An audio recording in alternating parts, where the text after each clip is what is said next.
With disaster activity forecast to pick up this spring, what kind of support does the Red Cross anticipate families will need, and how are you preparing to help?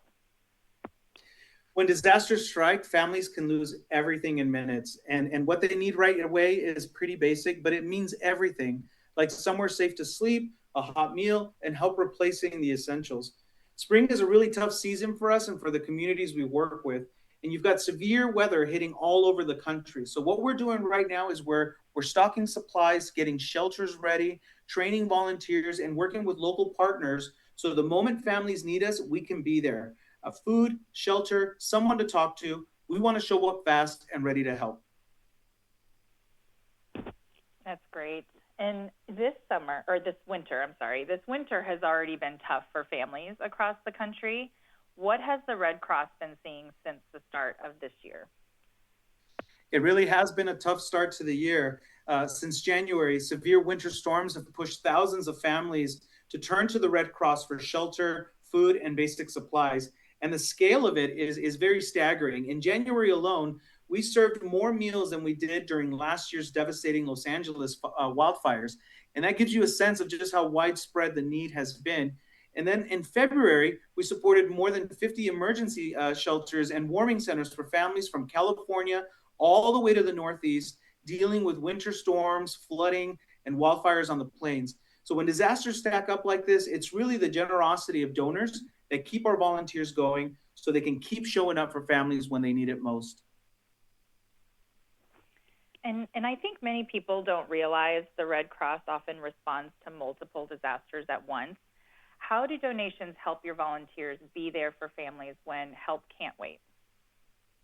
This really happens every day. Right now, we might have volunteers helping a family after a home fire in one town, and at the same time, a whole other team is supporting people hit by floods or tornadoes somewhere else in the country. Every one of those families needs help immediately. That's why the Red Cross responds to more than 60,000 disasters a year. And two things make that possible. One is the compassion of communities like this one.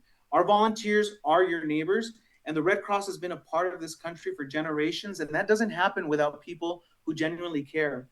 The other is donations made ahead of time. That's what allows us to have supplies already stocked, volunteers already trained, and vehicles ready to go.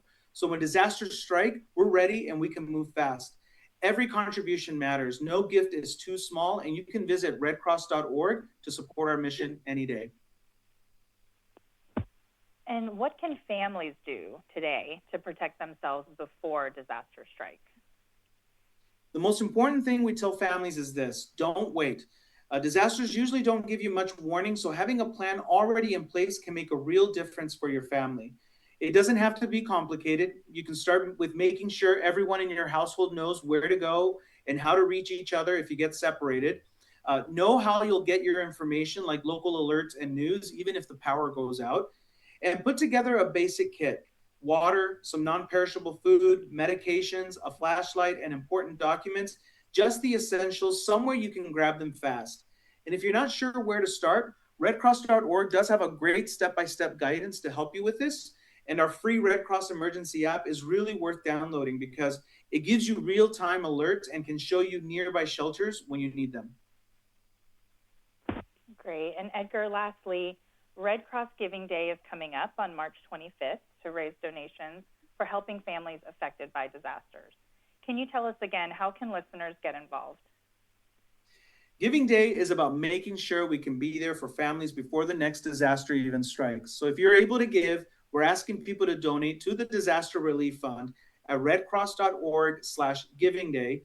Once again, support our disaster relief fund at redcross.org/slash giving day. And any amount makes a real difference. That's great. Thank you so much for the information, Edgar. Really helpful. Thank you so much for having me and for your support.